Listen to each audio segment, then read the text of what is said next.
Looking to stock up on high-quality Ayurvedic herbs? I've partnered with two of my trusted sources, Kerala Ayurveda and Gary and Son, to offer you 20% off their entire range of authentic products. From classical formulas to single herbs and seasonal must-haves, these are staples I use in my own practice. Use code Ojas Oasis for Kerala Ayurveda, Ojas Oasis 20 for Gary and Son. Links are in the show notes. Supporting your healing journey just got a little bit easier. In Ayurveda, nourishment isn't only about what we take in for the body, but also what we offer the heart. That's why we're honored to share Aura Cacao, a ceremonial grade cacao we've chosen as a dharmic partner for the Ojas Oasis community. Aura Cacao supports meditation, heart-opening rituals, and moments of conscious presence. As an exclusive gift for our listeners, use Ojas Oasis 20 for 20% off, and you'll find the link in the show notes.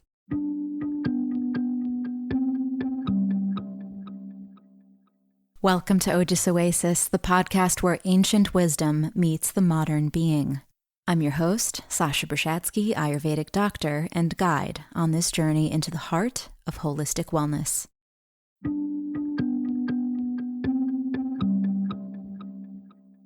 Today, Erin and I dive into the root causes of disease, as described in Ayurveda. In classical Ayurveda, disease is never random. At the deepest level, it arises when we forget our true nature as spirit, identifying with the ego instead of our inherent consciousness. Subsequently, there are three primary root causes. Number 1, Parinama, the process of natural transformation and change. Parinama is the understanding that everything in life, our body, mind, environment, is in constant motion. This includes the passage of time, the cycles of energy in our body, and the drama of life itself, events, relationships, stresses that stir the mind. When we resist change, cling to outcomes, or identify with transient experiences, these forces accumulate as tension, aging, and ultimately dis-ease. Parinama reminds us that dis-ease can arise when we fail to flow with change, instead binding ourselves to patterns of reaction, attachment, or ego. Number 2, prajnaprada, the mistake of the intellect.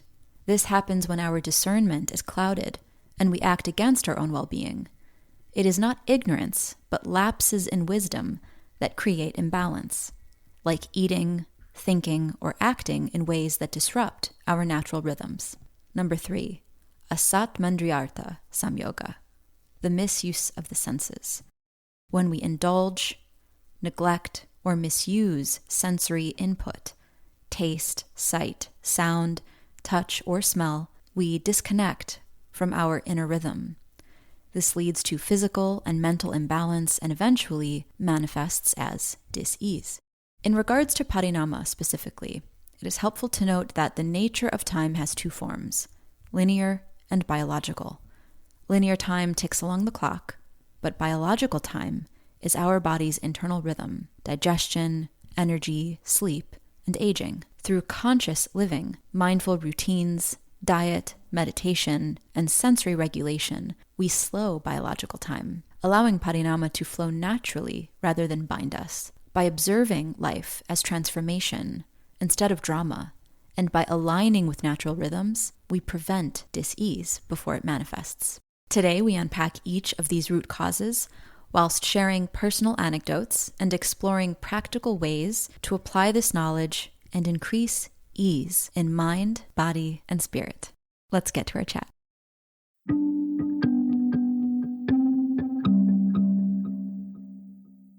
Are you recording? My name. No, you're not recording. Yeah. Oh, we're yeah. recording. Yeah. Yeah, why not? Okay. All right. Just going to jump right in. And Here we are. Okay. So where does this day find you? well, I was unpacking lots of baskets and boxes and bags and just all types of storage things because I've had things in storage for years. I've lived in so many different places. I've moved a ton, and I'm in this place now where I've really learned how little I really use, how little I need, and it makes me really enjoy the process of purging excess. Totally get it. Just yep. It's like, oh, I might need it. And if you've been saying that thing, I might use those socks, or I might use that, and it's been 6 years. Like, I'm at a point now where it's just, yeah, I'm being pretty ruthless with my minimalism, because I have to just keep my focus on the clinic, the podcast, the practice that I'm growing, and scaling my business. And like, really what it is to be a solopreneur is, it's pretty much like you are the business. So you're really just scaling yourself and your own nervous system and your own capacity to like hold responsibility and be accountable for all the different aspects of life, which is a lot. But I think that over the last 8 years, I've prepared for this moment. So I thought today it would actually be really nice to go back to one of the basics. And we've probably talked about this before in one of our earlier episodes about the cause of disease. Mm-hmm.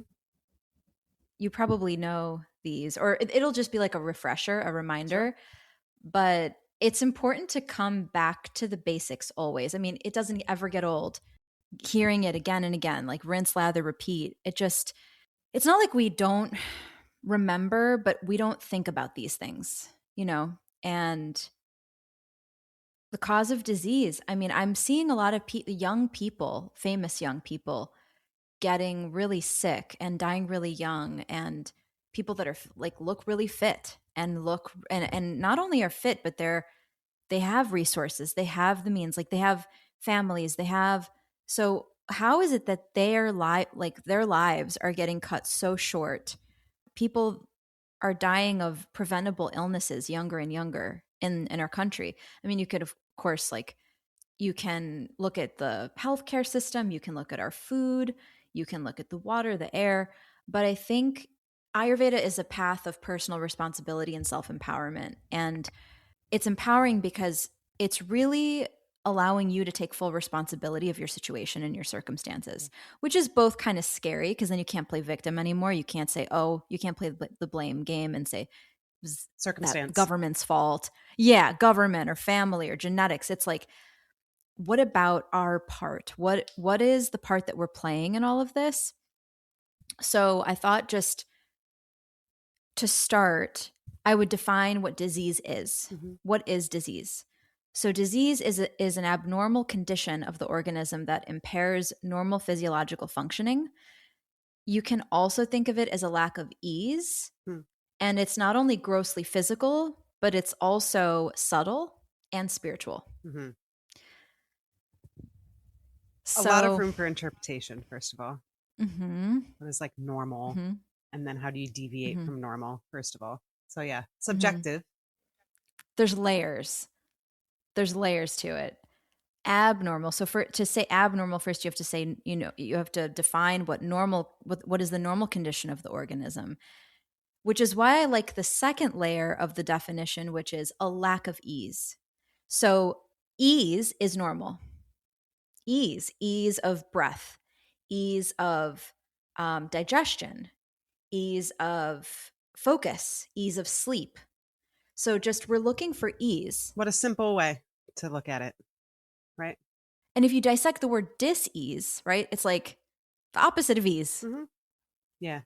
There's something obstructing, like you said. So it's interesting, because as I'm moving into this clinic, building a clinic, an Ayurveda clinic, which I've never done before, and there's no like manual of how to do such a thing. Maybe you should write one. Right. Write a manual maybe I will. Maybe this will become a franchise one day. But, I was going over one of the things that I was unpacking to tie it back into the beginning of the conversation, which was like all of 3 minutes ago.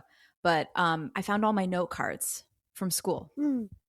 So I'm reading off of one of my notes. I could cover this entire clinic, all the walls, with my note cards. Do it. My notes are, people would, I don't know what people would say. Actually, everyone in my classes and my teachers as well were like, they really loved my notes. You should I was totally kind of known for my notes. make a big old bulletin board and just tack them up there. Note of the week. Boom. There you go. Just nerd out. Uh-huh. But I found a couple of note cards that I was like, oh, these would be interesting prompts for the podcast with Erin today. I'm looking for, things that we could just take in a lot of different directions organically and just like kind of soundboard off of each other of how we interpret it, how we're experiencing these things, how we see this playing out in the world. But another note card that I found, so it was between the cause of disease. This was like, obviously, this is the one that I went with. But the other one was the role of the Ayurvedic practitioner.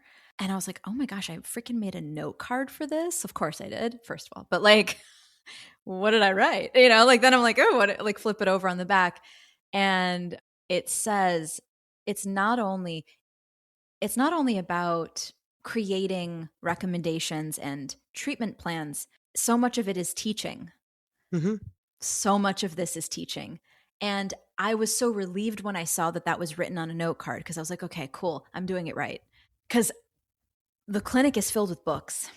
It's not just herbs for people to buy, and it's not just like pretty decor and comfortable chairs and like my certifications.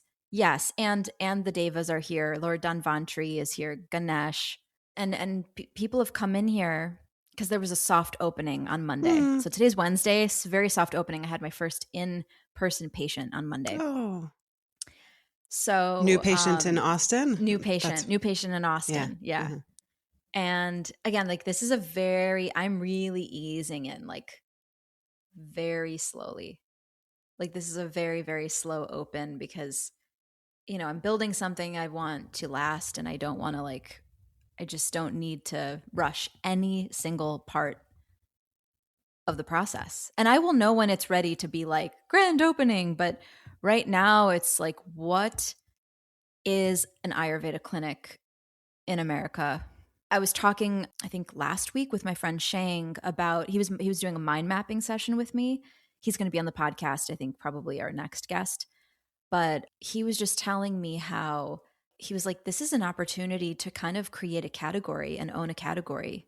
Ayurveda is a category that is yet to be really defined here in the West. And so that, again, that's so exciting.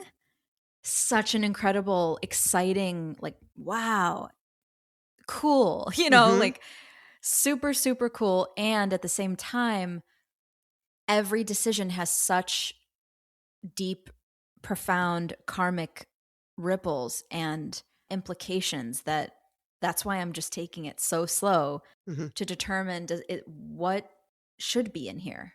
Like what needs to be in here, because it's possible that someone like another Ayurvedic student, another Ayurvedic practitioner could come in here and be like, oh, she did this, that maybe I'll go do that. Right. So then people get inspired by people who are creating from an authentic place of care and deep rooted intention. And so I brought my books in here and I was like, this category is as much about healing as it is about knowledge. Equal. It's like equal. That's the same thing with this podcast. I mean, it's so educational. Like we are going to talk about the other cause, like the primordial cause of disease, as well as like the doshic disturbances that can happen. But it's so important that people feel inspired to learn about life, because that's what Ayurveda is, right? Ayush and Veda, that's the two root words. Yeah. Ayush, life, Veda, knowledge. This is such a huge, it's wild to think of it as just one singular category when Ayurveda literally encompasses all of existence, all aspects of life. So yeah, I'm just in this really interesting creation phase of I'm still defining the category. But one thing that I know for sure that needs to be so clear moving forward with the category is that we are educators. Yeah. We're teachers. We have to pass this knowledge. It's not just come for panchakarma and then go back to your life and then pick up the usual, go back to business as usual. Because if you had been living in alignment, you probably wouldn't have needed a panchakarma to begin with, right? And then we don't want you to have another panchakarma in 6 months, unless you need, of course. But this is a preventive and very empowering path, and the goal is truly to make ourselves obsolete, like at least as healers. As teachers, I think there will always be another generation, and of course there will be cases where honestly it's just nice to go to somebody and get an expert's opinion, and you want to see a specialist and you want to sit down with someone who's been studying something for a long time instead of Googling it or asking AI, which I'm sure a lot of people more and more are starting to just like prompt AI for a lot of medical advice and guidance. But there's also something about the connection that I think is never going to go away, that we need connection. I mean, yes. Yeah, we could talk all about that these days, right? But yeah, absolutely. And one thing I want to add too about, as you're talking about your role as a teacher and educator, a huge challenge for you. Everybody learns differently. Everybody is motivated differently. You have to understand, you can't just educate everybody the same way. You can't just teach everybody the same way. What motivates someone to change or to understand is going to be different person to person. And of course, there's probably categories and, groupings. Of course, people are motivated by fear. People are motivated by, which is Vata, Pitta, Kapha, and Rajas, Tamas, Sattva. Like you can literally categorize people into these subtle elementals. But that's the thing, is because Ayurvedic practitioners, we know that's why we do kind of have to become tridoshic teachers, at least on this is a public forum. So I'm speaking to we're speaking to all types of people with all different types of prakritis, vikritis, circumstances. So there's a way to cover and be so inclusive. And then of course, sometimes you got to also allow your own, because like I'm obviously Pitta. I don't know, like I feel like I'm pretty obviously Pitta, but yeah, sometimes that Pitta will still really want to, like I still want to reside in my embodied true nature as an individual, so that when I'm speaking, it feels authentic. I feel it's easy, right? I'm just being myself. Like I'm just in a flow state. I'm not, okay, I have to make sure. It's more like, I think the universal balm as a healer or a teacher is compassion. And when people, I hope that when people listen to this, and I'm about to get to the primordial cause of disease, and define that. But I hope that when people listen to this, that they feel, at the very least, they feel that I truly want to convey, I want them to understand the knowledge. Like it's so important that you feel like the person that is sharing knowledge with you is invested in you, invested in your awakening, in your, we can call it enlightenment, sure, in your freedom, because there is no greater, I would offer, and the Vedas would offer, that knowledge and health are the two greatest forms of wealth. Because with those two things, you can always create more if you lose it. Right? You can lose everything today. If you have your health and you have the knowledge of how to create wealth, you can always get it back. Whereas if you're in a place where you are given something that you never learned how to create, and then it's gone, then it gets lost, then it's lost. And that's the end of that. So, and knowing that we live in an ever-changing universe, of course, we gain, we lose, we gain, we lose. It's always up and down. It's always fluctuating. Same with like the state of our health, which is why, again, this is so important, because this is a way to prevent unnecessary loss of health. This knowledge is a way to protect your health, I should say, protect your Ojas, your health. So the primordial cause of disease is actually forgetting one's true nature as spirit, which I know can sound woo-woo to some people. Like, define spirit, and why are we talking about, like, okay, soul, spirit, woo. But all that it takes for you to understand the word spirit is 5 minutes meditating. When you sit there and you start to like observe your own thoughts and your own breath, and that alone, the thing that's looking at that, the witness of the thoughts and the breath is the spirit. That's you. You're not, the thoughts are not you. So as soon as we identify with the thoughts, that brings us into this spiral of motion and drama. And it actually accelerates time, which, yeah, it's called, so Parinama is the different forms of time. So there's time, motion, and drama.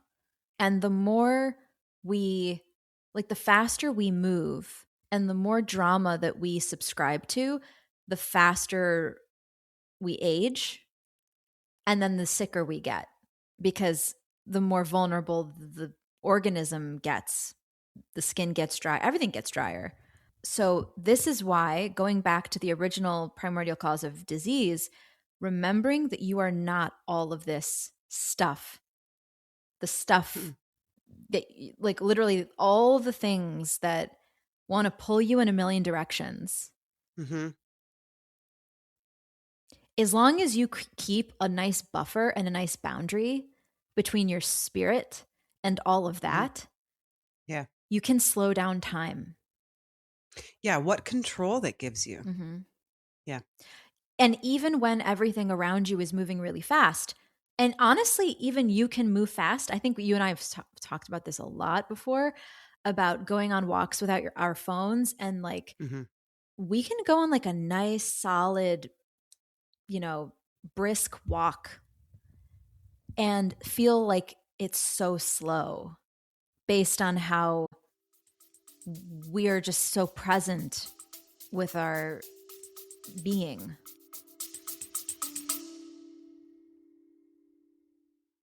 Feeling drained, stressed, or stuck in old patterns? Panchakarma is Ayurveda's ultimate reset, clearing toxins, balancing your doshas, and restoring your vitality from the inside out. At Soham Healing Resort, every detail is designed for your transformation.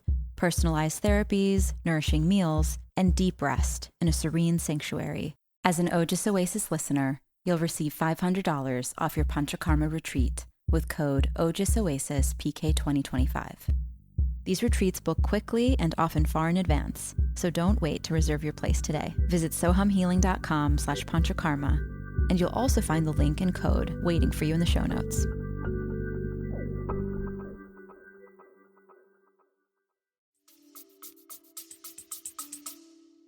So time is obviously, there's linear time and biological time. We've also spoken about this before on the show, but linear time is just time. Time will, that like there's 24 hours in a day, and TikTok.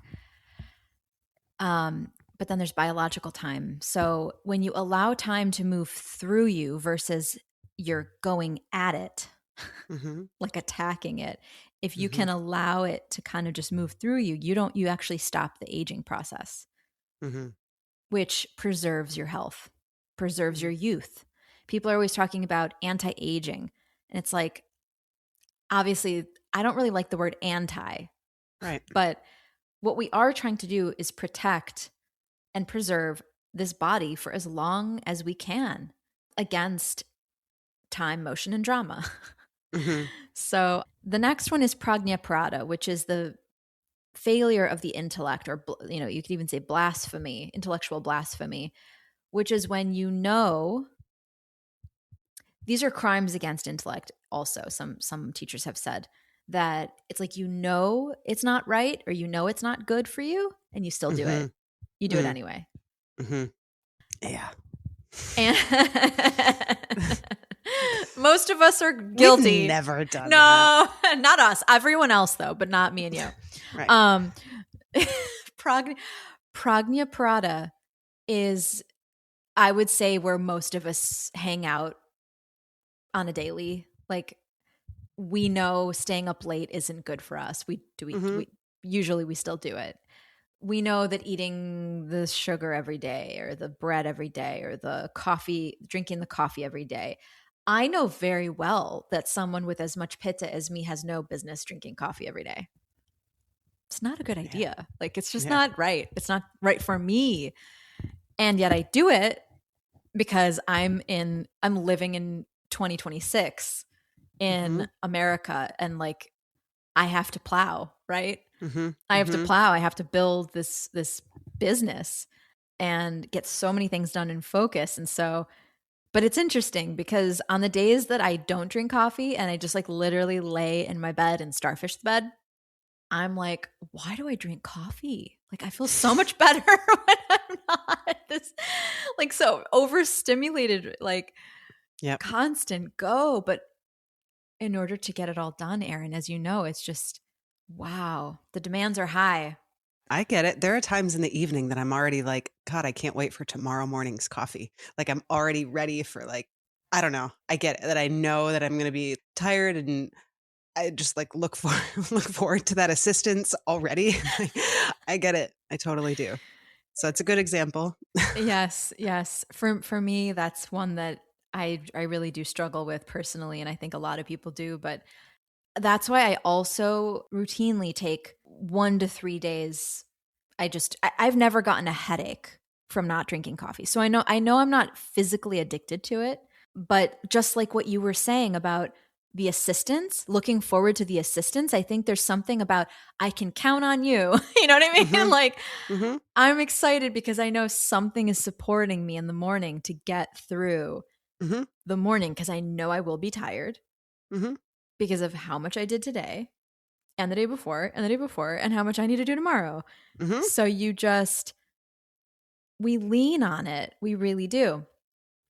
Obviously, there's other forms of energy that we can cultivate within ourselves through yoga, meditation, breath work. The coffee, though, still has our name on it every day, you know? So that's Prajna Parada. Yeah. And the next one is Asatmandrayartha Samyoga, which means misuse of the senses. So these are all, you're, just to recap, you're listing things that cause disease, to put it simply. Yes. Yeah. Yes. Okay. Yes. So misuse of the senses. I have to be, I don't know about you, but I'm so sensitive to media. Like, I am so sensitive to, I have to, again, routinely make sure what I'm following on social media is not negative or like has this strange energy that like plummets my, like, I don't know. I have to, because I notice how it gets my focus and my energy gets totally hijacked. All it takes is one post that I see and I'm like, oh my God, no, you know, and then I like, so media, who we're following is a big one. I would also say I'm also very, very sensitive to, I'm just really sensitive in general, but I'm sensitive to like low empathy humor, like humor that's like, that some things you just don't touch, right? Like I just like make like someone, Tasteless. someone the other day made a joke about cancer, you know, and it's like shaving their head and telling people they had cancer, and I was just like, yo, I just like literally I just couldn't get on. I actually was so deeply disturbed. I'm like, still, that's probably why I'm sharing this right now and bringing it up, because low empathy humor, just, it's like, wait, is there something about that you find funny? Like, truly? Because those are the things that like break my heart. Like, you're just taking the things that are so traumatizing, and I just don't think that you can, like, you can't add salt to certain like recipes. You know what I mean? You just can't do that. It's not going to taste right, and it leaves a really bad taste in my mouth when I hear things like that. So then I'm like, oh my God, can I be friends with this person? Like, I literally am start to think like, is that the humor that I'm going to have to like, because I'm not laughing, you know, like I can't make I'm not going to fake laugh. but then I don't want to I don't want conflict, and I don't want them to feel judged. So then it's like, Yeah. ah. Mm-hmm. Yeah. So it's a really interesting, but misuse of the senses is people in our lives. I think like spending our time in certain groups or watching certain movies or shows that are like very, again, it just depends on how it impacts you. But for me, I can only really talk about my own experience with those things, but I can't watch violent. I Mm-hmm. can't do like the horror movies. I can't do the violent, even with like certain biopics, Mm-hmm. people that have survived tremendous trauma and we're like watching their true story play out. That sometimes can like really deeply impact me for like a month. Right. Right. Like I'll just see that scene and it just replays in my head over and over. Mm-hmm. So all of us are just different. And I think it's really important that you just know who you are and what you can handle. And Mm-hmm. some people, they watch horror movies to bed and that's relaxing to them. Or they listen to like true crime podcasts before bed. And I'm like, if that's your thing and that works for you and that does Mm-hmm. not give you nightmares, great. I'm no way. Like I Right. can't touch it with a 10-foot pole. Right. Right. I just can't. Yeah. You know? Yeah. Yeah. Or like I know Yeah. what I'm signing up for if I do that. Yes. Me watching the State of the Union before bedtime was not a good idea last Oh. night. So, I mean, no matter what you think about Yeah. politics, like I it didn't just watch makes it. it's going to make your head spin when you go to bed if you're thinking about politics before bed, Yeah. regardless of what your stance is. Anyway, Yeah. so this misuse of senses is that it's just basically like your consumption and ensuring that what you're consuming in all of your senses is right for your constitution. Otherwise, it creates. Well, did you have difficulty going to bed last night as a result? Exactly. So Right. then it creates a Or timeline. if you ate something before bed, you shouldn't have. You're literally birthing another timeline by doing that thing that you know you probably shouldn't do right now. Like whereas if you catch yourself right as you're about to do the naughty thing, like whatever the naughty thing is, and you're like, no, I'm going to be good. Mm-hmm. I'm going to, my future Sasha self is going to say thank you. Like tomorrow morning, I'm going to be so happy that I did go to bed early. So that means I'm going to be able to wake up early and not feel like shit and actually work out and have a good breakfast that's on time. And I don't have to skip my meal and I don't have to feel anxious all day. And I don't have to be rushing through all the things that I have to do in the morning, yada, yada. So you collapse that timeline when you use your senses responsibly, when you use them consciously. And that is one of the most important things that I think I would ever teach anyone listening to this. It's so simple, but if you can like 9 times out of 10 talk yourself off the ledge, you know, you'll be in really good shape. You don't have to be perfect because we're not aiming for perfection because that doesn't exist. And honestly, aiming for perfection creates a lot of pitta imbalance. So yeah. So as we know, doshic disturbance is the result of forgetting your true nature as spirit, time, motion, getting caught up in time, motion, and drama, allowing that to consume you. Prajnaprata, which is the failure, knowing better, doing it anyway, and then using your senses in a faulty way.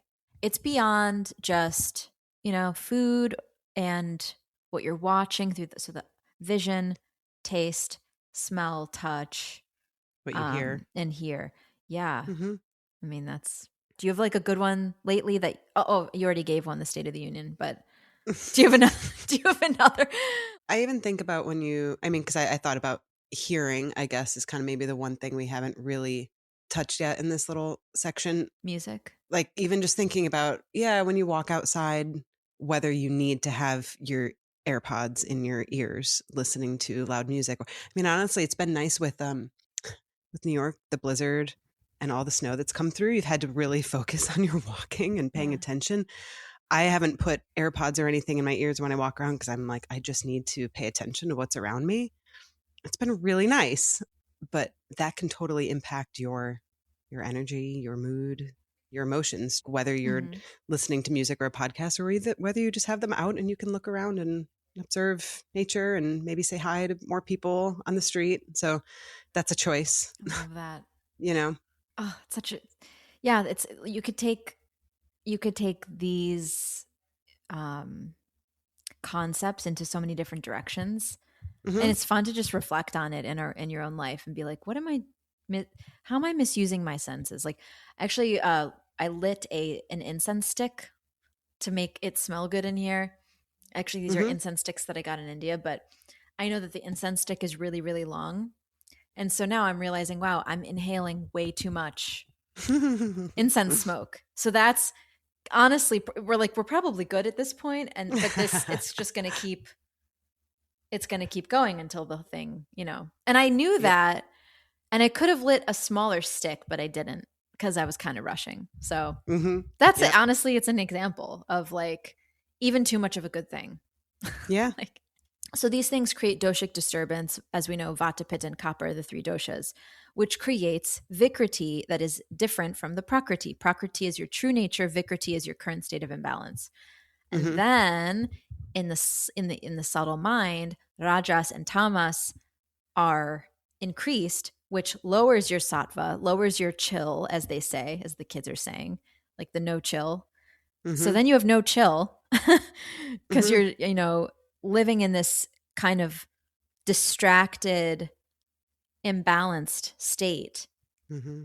And the ignorance of the whole thing, of how it all came to be, is the main problem. Right. Avidya. So avidya is knowledge. Avidya is ignorance. It's lack of Hmm. knowledge. So Hmm. this is why we have to learn. We have to reverse engineer how people get sick and understanding the psychology of it and the Hmm. behaviors of how we get sucked into these timelines, Hmm. but we're getting sucked into timelines but that we're creating. Hmm. Hmm. That's the thing. So if ignorance is the problem, what's the opposite of ignorance? Vidya, which is knowledge. Hmm. Knowledge. So consciousness. So we're bringing these uh, habits, tendencies, behaviors, addictions to the conscious mind and looking at it. And once you look at It's it, awareness. awareness Yeah. is Hmm. huge. Hmm. And next, I would say, is compassion, because a very Right. pitta thing to do once we bring a flaw or some like that can easily feel like a critique, like a criticism or a judgment. Hmm. And we can do this Hmm. to ourselves. We're like, oh, Hmm. I'm such a fill in the blank. Why couldn't Yeah. I have just fill in the blank and did it like all these other subsets of imbalance thoughts come. Hmm. So bring it to awareness, then send compassion to yourself, because if you had known better, if you had all of this knowledge earlier, you would have done a lot of different things differently.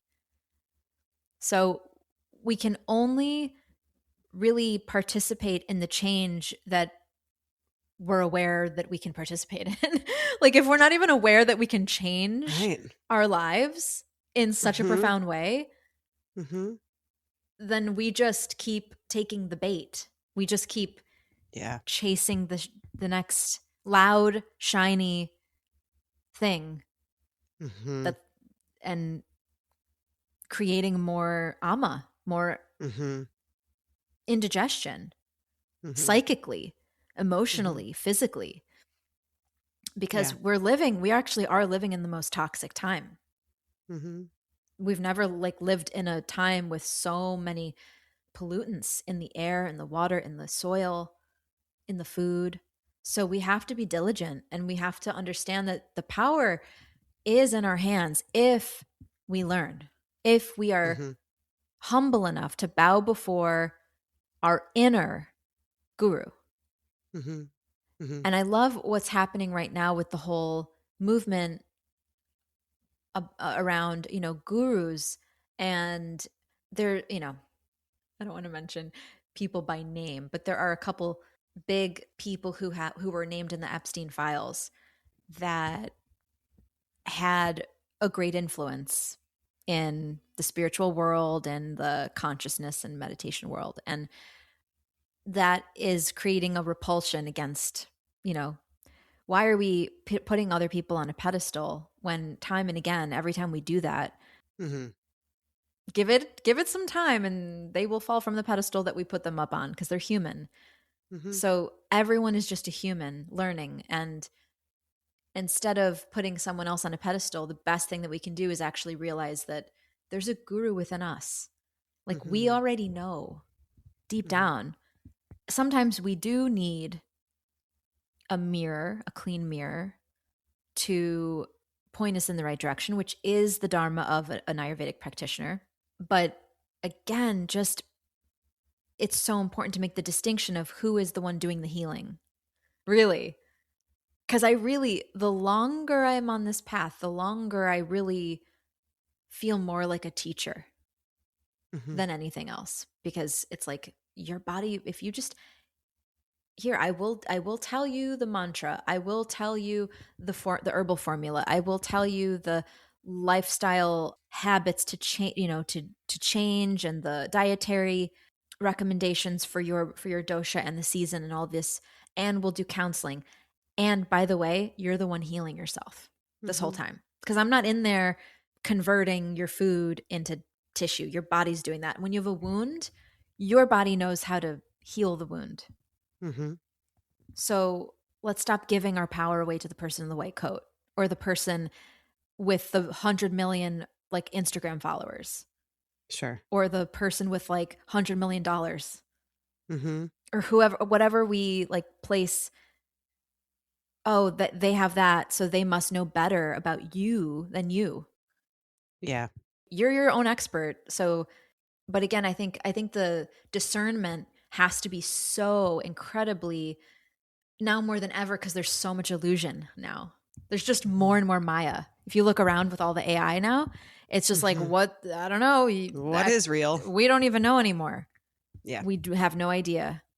It's so what I take solace in as the world is spinning so quickly and as technology is advancing so quickly. And I'm just like, I can barely keep up with like getting one of these episodes out a week, let alone like, I don't know, now there's a new Claude and Gemini and like, I don't know, ChatGPT. Which one to do what and how to, like, it's just happening so quickly. And like in Austin there's a ton of self-driving cars. I don't know if this is a thing yet in New York. No, this is huge here in Austin. They're called Waymos. Yep. They're white cars. They just drive themselves. It's like there's no more people in the car. The people are gone, Erin. They're gone. People are gone. You just get in the car by yourself and it's driving you to your destination. There's also the Tesla robotaxi. So you can also order a Tesla, and then there's someone in the passenger seat that you're not allowed to talk to. What? Because they're only there to make sure that basically like you don't die. Like the car, like, you know what I mean? Like they're testing it because they don't want to get sued, but you're supposed to not talk to them. It's the future and it's happening. Oh my God. It's wild. Yeah. So yes, it's hard to discern what is real, what is not. But also we can't expect ourselves to find any of what's happening in the world right now to be normal. So just like, let's like take that off our plate. Like for us to expect that of ourselves, I just think we need a total reassessment of expectations, because we're human and we come from nature and we took billions of years to evolve. This technology is new. It's very new. And so I think like what's really required right now is a lot of grace and Ayurveda. I think Ayurveda is the grace. I think Ayurveda is like literally going to save the world. But well, because what I think it teaches too, because I can't help but go back to one of the very first things you said about circumstance. On one end of the spectrum, we have the systems, right, that contain us, whether that's the country you live in, the environment you live in, the resources that you have available to you. Those are major constraints. And that could be that you have a lack of constraints because you have a ton of freedoms, which is fantastic. But that is quite a range for many people. So on one end of the spectrum, you have the systems, and on the other end, you have the individual control and the personal aspect of it. But I can't help but go back to that. It's so difficult when you do have circumstances that are working against you. I mean, I am an extremely privileged person in the sense that I live in a city, I have access to healthy food, I can afford healthy food.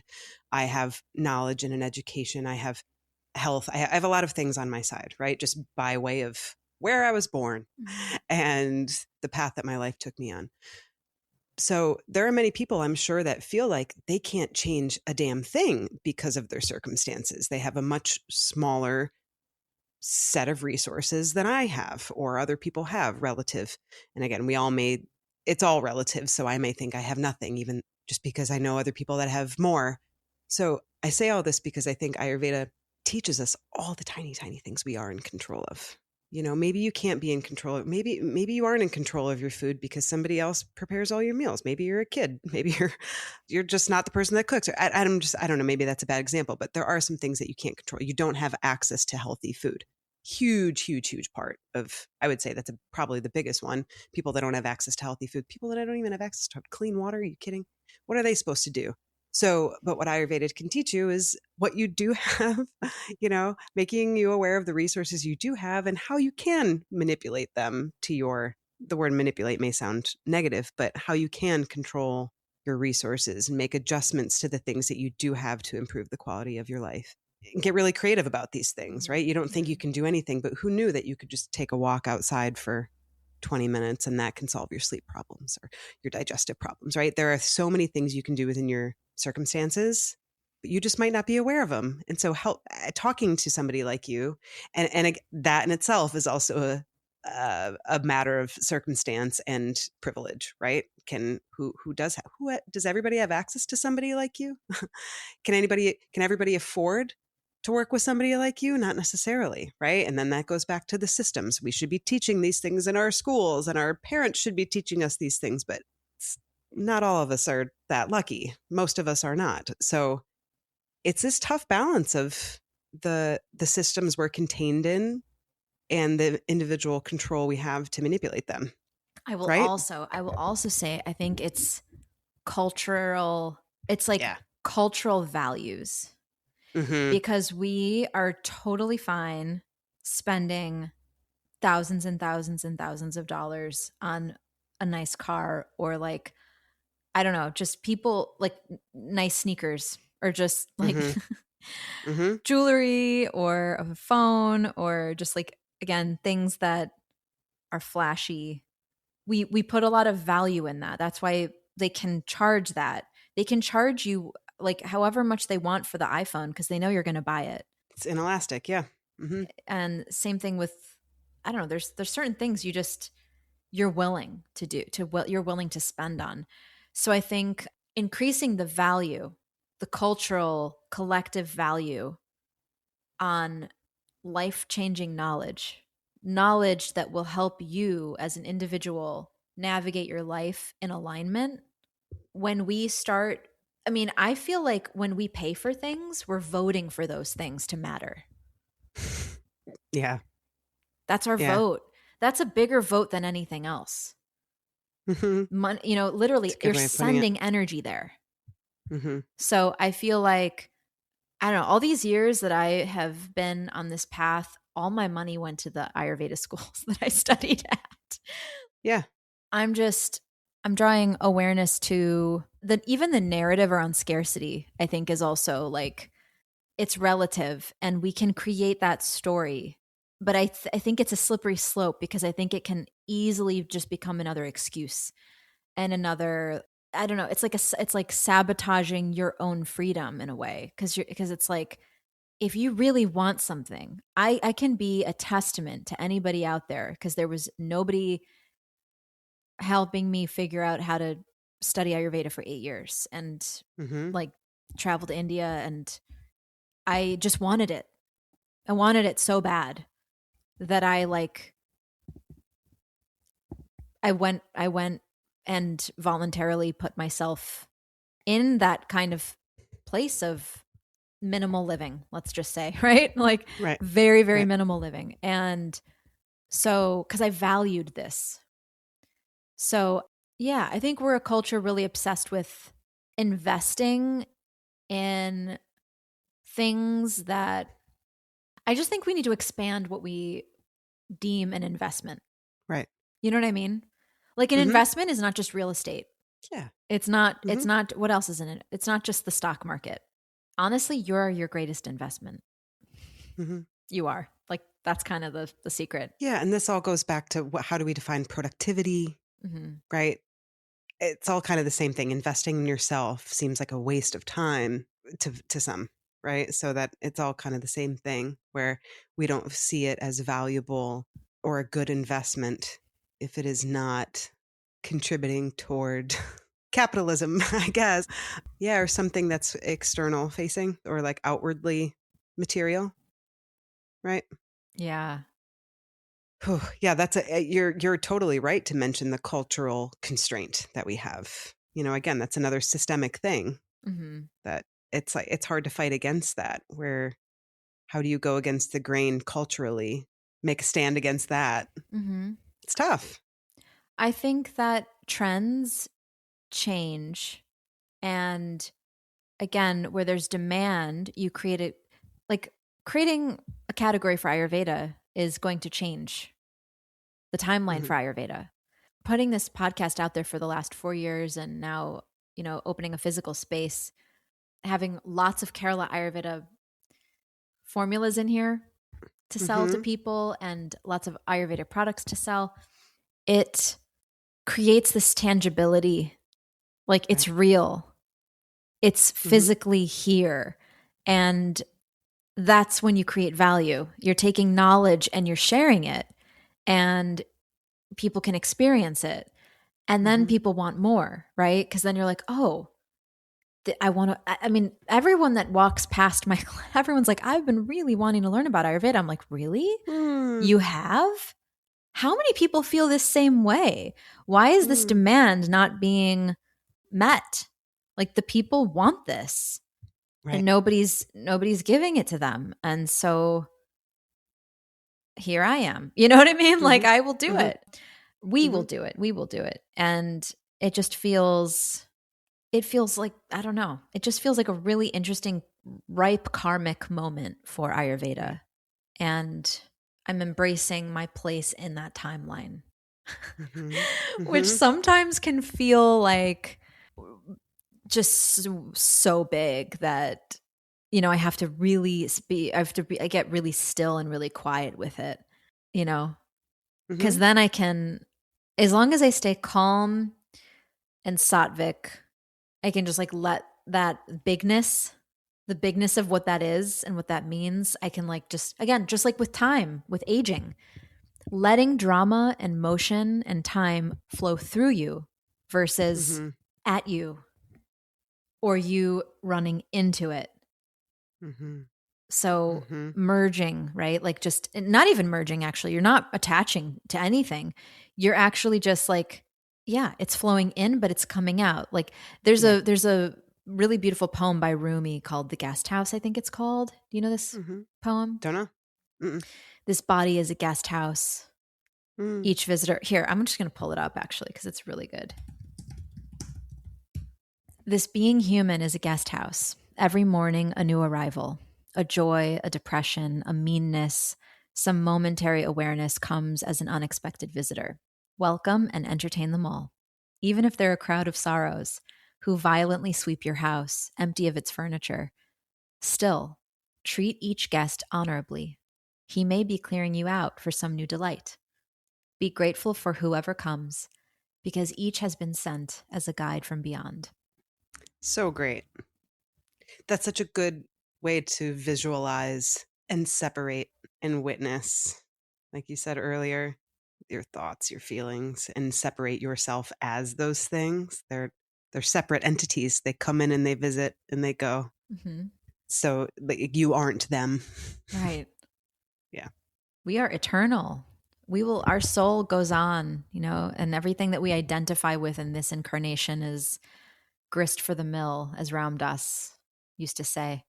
It's all just, our greatest achievement is enjoying the passing of time.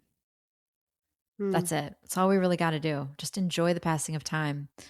It's going to pass anyway. So might as well enjoy it. Mm-hmm. And we're all in this. So we have like, it's just an interesting thing to be conscious of what is happening. And the more you know, I will also say, the more you learn and the more you know, the more you realize you don't know, which is the great paradox of Ayurveda, because it's the deeper down this ocean I go, the less I realize I know. And I'm actually okay with that. I'm like, okay, it's going to be another couple, however many lifetimes it takes. But there's no rush. There's no rush. And we only need to know enough to keep the lineage alive and to grow it in our lifetime, and then it gets passed to the next generation. I mean, this microphone, you could literally, as we're speaking, this looks like a torch, doesn't it? In a way, it's like the modern torch being handed. This is the modern solution. This is meeting the need of the hour. This is what people are into right now, is podcasts. Who knows, in 100 years, who knows if podcasts will still be around, but this, for our lifetime, is the medium. And so it's nice to know that we have a place in the Dharmic timeline. That's how I would say it. That's a good place to be. Yeah. I mean, and like you said, I mean, this is all going back to the whole theme of what causes disease, right? And I think the antidote to that, like you said, is education, awareness, consciousness. And that's hopefully what this podcast is doing. Not everybody does have access to an Ayurvedic practitioner. Not everybody does have access to personalized, introspective guidance from somebody. We don't all have teachers. We don't all have actual physical people in our life that we can learn from. But hopefully this podcast serves as a form of that knowledge and that awareness, and inspires people to, I guess, take stock of that. I mean, and this is free. Yes. And if it's just one thing that somebody takes away from it, great. Maybe that changes their day, and maybe they teach somebody else, and it does have an effect. So every little nugget of information helps. It does. It adds up. It adds up. And I think also every teacher has their own secret sauce, every single one. And so some will resonate with the way we do it. There are other people out there doing it in a different way. I think it's just such a gift. I know I've been really lucky in my life to find, but I've had to look. I've had to really seek those teachers out. But when we do find teachers that we connect with, just know that that alone puts you in a category of human beings that are among the luckiest that walk on this earth. Because thinking about my teachers, I often just burst into tears. It's just like, you can't even quantify what it is, what that is. And this is why people still cry when they think about their third grade teacher, like at the Oscars, like they're like, Mrs. Higglesworth, whatever, like told me that I could do it. And so then I believed I could, and teachers create sacred timelines for students, because students are sponges, right? Like they're just curious, eager, sincere seekers that are open to what you have to share. So I see it as such a sacred relationship, teacher and student. I always have. I mean, and you said too, students are seekers. They also want to be seen. I think about the teachers that have impacted my life, or that may be impacting my kids' life, or kids all around the world.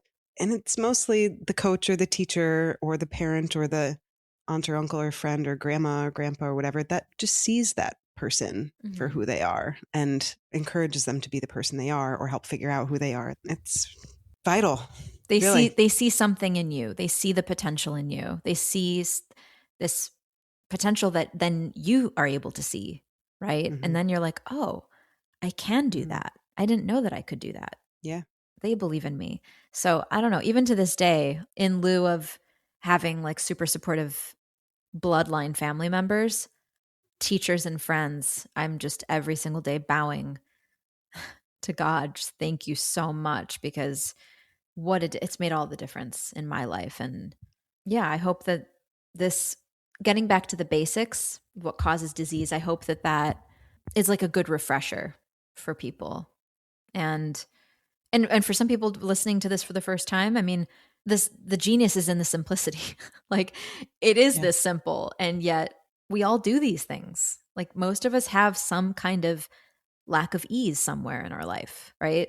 So if we learn how to allow time, motion, and drama to visit us versus attach to it, identify it with it, let it have furniture in our house versus just like visiting and then they like leave, and then if we use our senses in a sensible way, and if we remember we are the conscious witness, we are not this body or this mind, if we remember that, and if we honor our deeper knowing, and more often than not act accordingly in alignment with what we know to be good for us, then disease doesn't live in a house like that. It can't. Yeah. Yeah. And I think that goes back to that power of choice, knowing that we do have the power and we are in control and we can make our own choices, right? It's being aware of what choices we can make that I think some people struggle with, like not even really thinking that they could, not really realizing like I've said before, the creativity of Ayurveda, right? Looking at all the different things and knowing that there are a million interactions or things that we do per day and what tweaks we can make to change our lives for the better. I think not everyone is aware of that, but it at least starts with the power of choice and knowing that we are in control of ourselves despite our circumstances or whatever resources we may or may not have. We do have the power to choose. And a step above knowledge is wisdom. So I was going to say, choose wisely. Yeah. Because wisdom is lived knowledge. You lived it through experience. So now you know what it is to not honor your intellect. Using that wisdom, it only becomes wisdom when you choose differently next time. Yeah. Then it's wisdom. Yeah. Otherwise, it's prajna prada and disease or lack of ease. So, yeah. Yeah. Well, good to go back to the basics. I've got to get going. We'll pick up next time. Do you have anybody that you're talking to soon? I think I'm going to have Shang, my friend Shang, on. I am also, there's a special guest that I will share soon. But yeah, that's TBD. Okay. A couple of great people, but I do think I know who the next person's going to be. Great. So Shang would be great. I'm so interested in this mind mapping thing. It's cool. It seems like such really a cool idea. And I've kind of heard of it said in different ways or called different things, but I love the idea of this. So he just let me talk for like an hour and then he like diagrammed it all. And I was like, whoa. God, that's dreamy. Yes. Yes. Organize my brain. Make it make sense. Yeah. Yeah. Oh, that's so cool. Great. Yeah. Great. Yeah. What do you have going on the rest of today? I'm going to probably work on this intro now, right when we sign off while it's fresh. I have a couple of other things I have to do for the clinic while I'm in here. I have a report of findings I have to create. And fun. Yeah. I also really want to go for a walk before the sun sets because it's so beautiful. Oh my gosh, the trails here are so beautiful. Oh, I'm sure. And I feel like the weather's probably fantastic. It's amazing. not to rub it in for... I will say this blizzard in New York, though, you know what it's like on a snow day here. It's awesome. True. There are no cars or anything. It's quiet. On Monday, there was a travel ban, so there were no cars allowed. And I went out I took a class, and there was just, you hear nothing. There's nothing on the streets. It's gorgeous. The snow was like perfect for packing. It's been beautiful. Wow. It really has. And it's not been nearly as cold as the last blizzard last month. Was very, very cold. And this one was not so bad. So it's been nice. I say this as somebody who has a warm home. Yeah. But yeah, no, it's not Austin though. Yeah. I would not mind like 65 and sunny right now. Well, you are always welcome to visit anytime. Yes. Oh my God. Sounds great. Sounds so nice. All right. I've got to run. I've got to make some dinner choices. Oh, choose wisely. No, I'm just kidding. I know. I'm like, sorry, I couldn't help myself. It's true. I'm like, No, it's fine, but this is exactly it. My kids will be home soon. Do I do the quick thing? Do I do the longer thing? Do I do the right? It's hard to balance that the constraints we have. Time and And energy. time and energy. Uh-huh. Yeah, I know. So how much energy do you have? How much time do you have? I mean, and then you do the best with what, once you have that answer, then you just do your best, and that's good enough. yeah. Well, Yeah. we'll see what I come up with. All right. All right. I love you. I love you. Always good to see your face. You too. All right. I'll talk to you soon. Talk soon. Bye. Before you go, if you're ready to dive deeper into your healing, check the show notes to book a 45-minute exploratory call with me. If you mention you're a subscriber of the podcast, you'll get 50% off your initial intake consultation. A 2-hour deep dive, normally $400, now just $200. You'll also find exclusive 20% discounts on trusted Ayurvedic herbs from Kerala Ayurveda and Gary & Son. Just click the links to apply the savings automatically. Ojas Oasis is a labor of love, a podcast born from a deep desire to share the timeless wisdom of Ayurveda, Vedic ritual, and holistic healing with seekers around the world. Every episode is carefully crafted to bring you inspiring conversations, ancient insights, and practical tools for living a radiant, balanced life.